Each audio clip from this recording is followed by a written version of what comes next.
नमस्कार, आप सबका मेरी YouTube चैनल में स्वागत है। मैं हूं अक्षय। आज हम जो किताब की बात करेंगे वो पैसे की अहमियत समझाएगा। हम सारे दिन सारी लाइफ पैसों के पीछे भागते हैं, पर पैसों की साइकोलॉजी कैसी होती है, क्या आपने ये सोचा है? अगर नहीं सोचा है तो इस किताब को पढ़िएगा। किताब का नाम है the psychology of money, Morgan Housel ने लिखी हुई है। पिछले वीक मैंने इसको पढ़ा। इसको पढ़ते टाइम मैंने बहुत सारी चीज़ें रियलाइज़ की। हम हमेशा पैसों को कॉमर्स के तौर पे देखते हैं, आंकड़ों के तौर पे देखते हैं, फिगर्स, अकाउंट्स, पर पैसों की एक साइकोलॉजी होती है। देखिए, पैसों की साइकोलॉजी ऐसी होती है कि आपने देखा होगा कि अगर आपके पास नहीं है तो यू विल बी सैड, आप सैड हो जाएंगे। आपके पास बहुत पैसे हैं तो आप खुश रहेंगे। आपके पास आपकी ज़रूरत पूरी हो जाए उतने पैसे हैं तो आप सेटिस्फाइड रहेंगे। पैसों का ताल्लुक सीधे आपके इमोशन से है। इसीलिए फिजिक्स और कॉमर्स के पॉइंट ऑफ व्यू से नहीं, साइकोलॉजी जो यहां से यहां तक कंसीडर होती है, साइकोलॉजी ऑफ मनी। आपको मैं बताऊं इस किताब में क्या क्या लेसन है जो आपको जानने बहुत जरूरी है। नंबर 1 ये है कि being rich is not being wealthy. बहुत पैसे वाला होना, आपने देखा होगा कि अगर आप कोई कोई नई कार लेता है, कोई बड़ी बड़ी कार लेता है, मानो किसी ने मर्सिडीज ले ली, BMW ले ली, ऑडी ले ली और फरारी ले ली, तो हम सब ये सोचते हैं कि वाह कितनी जबरदस्त कार है, कितना रिच होगा ये बंदा। हम ये नहीं सोचते कि उसके पीछे लाखों की लोन है जो हर हफ्ते वो चुकाएगा। हम किसी का बड़ा बंगला देख ले तो लगता है कि वाह कितना बड़ा बंगला है, कितना पैसे वाला होगा, पर हम ये नहीं देखते कि उसके पीछे करोड़ों की लोन है जो हर हफ्ते वो चुकाएगा। और मानो उसका धंधा कहीं कोविड जैसी सिचुएशन या कोई भी सिचुएशन, रिसेशन आ गया, बंद हो गया, तो वही बंगला उसको सबसे पहले बेचना पड़ेगा। सोसाइटी जो है वो हमें रिच बनना सिखाती है पर वेल्दी बनना नहीं। अब बीइंग वेल्दी क्या हुआ? वेल्दी का मतलब ये हुआ कि आपको दिखावा नहीं करना पड़ता है। अगर मान लो कि फॉर एग्जाम्पल मेरे पास YouTube के वीडियोस बनाने के लिए हो सकता है कि बैकग्राउंड इतना जबरदस्त ना हो, तो आपको ऐसा लगे कि बैकग्राउंड अच्छा नहीं है, पर कैमरा हो सकता है मेरे पास लाखों रुपए का हो जो मैं दिखा नहीं रहा, तो उसको बोलते हैं कि वेल्थ क्रिएट करना। आपके पास दिखता नहीं है पर आपने बहुत अच्छे से मैनेज किया हुआ है अपने फाइनेंस को, तो उसको बोलते हैं बीइंग वेल्दी। और बीइंग वेल्दी ज्यादा इंपॉर्टेंट है देन बीइंग रिच। रिच तो कोई भी लोन लेकर बन सकता है, आपको वो बताने वाला नहीं है कि मेरे पास इतनी इतनी लोन से इतना बर्डन है, पर वेल्दीनेस जो है वो इंसान बताता नहीं है। इसीलिए being wealthy is more important than being rich. Second जो पॉइंट है बहुत अच्छा, वो ये है कि having wealth is important but keeping your wealthiness forever is more important। जैसे कि आपके पास फॉर एग्जाम्पल उसमें बहुत अच्छा दिया हुआ है एग्जाम्पल कि यूएस में करीबन करीबन मिडिल क्लास और लोअर मिडिल क्लास लोग जो है वो सालाना $400 लॉटरी के पीछे स्पेंड करते हैं। उतना तो उनके लिए इमरजेंसी फंड भी नहीं होता कि अगर कोई मेडिकल इमरजेंसी आ जाए या कोई और इमरजेंसी आ जाए उनके पास फंड नहीं होता, पर लॉटरी के लिए उनके लिए फंड होता है। आपने देखा होगा कि अगर कोई अचानक रिच बन भी गया, उसके पास पैसे आ भी गए, तो उतने ही जल्दी उसके पास पैसे खाली होते हैं।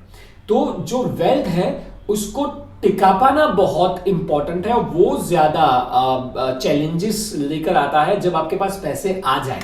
तो पैसे इस तरह मैनेज हो कि आप वेल्दी फॉरएवर रहे, आपको दिखावा ना करना पड़े, पर आपकी इनकम जो है हर महीने हर सालाना भी बढ़ती जाए। नंबर 3 ये है कि पैसों से टाइम को खरीदना बहुत इंपॉर्टेंट है। आपने देखा होगा कि बहुत सारे लोग ऐसे हैं कि बहुत पैसे हैं पर परिवार के लिए टाइम नहीं है, दोस्तों के लिए टाइम नहीं है, बच्चों के लिए टाइम नहीं है। तो ये जो है वो मिसमैनेजमेंट ऑफ पैसा है। आप पैसा कमाकर ऐसे ऐसे जगह इन्वेस्ट करें कि जहां से आप थोड़े टाइम बाद अपना पैसा फिक्स अर्न कर पाए, ताकि आपका पैशन भी जो है वो आप फॉलो कर पाए, आपके परिवार को टाइम दे पाए। या फिर ऐसी रेस में क्यों जुड़ना है जहां पर पैसे है पर लोगों के पास टाइम नहीं है। तो इसमें ये चीज बताई गई है साइकोलॉजी ऑफ मनी में कि किस तरह आप अपने पैसों को लेकर ज्यादा रिस्पॉन्सिबल हो सकते हैं और सर्टेन इन्वेस्टमेंट अच्छी अच्छी जगह करके आप अपने और लोगों को अपना टाइम दे सकते हैं, और वो इनकम जो है वो अच्छे से हर महीने हर सालाना आती है और इन्फ्लेशन के हिसाब से वो हर टाइम बढ़ती भी रहती है। तो पैसों से टाइम को मैनेज करना बहुत इंपॉर्टेंट है। ये तीसरा लेसन इस किताब में सिखाया गया है। चौथी बात यह है कि आप पैसे को लेकर जितना भागेंगे आपकी मर्यादा जो है वो कभी सेटिस्फाई नहीं होने वाली है, क्योंकि आप 100 रुपए अर्न कर रहे हैं तो आपको लगेगा 1000 में अर्न करूं, 1000 करोगे तो लगेगा लाख करूं, लाख करोगे तो लगेगा करोड़ करूं।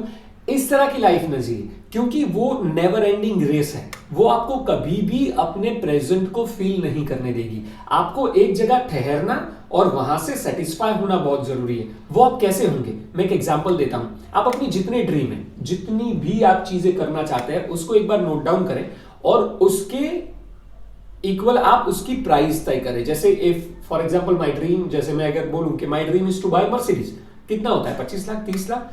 My dream is to buy bungalow, कितना होता है? 1 करोड़, 2 करोड़। वो आप लिखें। जब आप वो लिखेंगे तो होगा कि पहली बार आपको ऐसा लगेगा कि सब कुछ लिख दिया तो करोड़ों में चीजें होती है।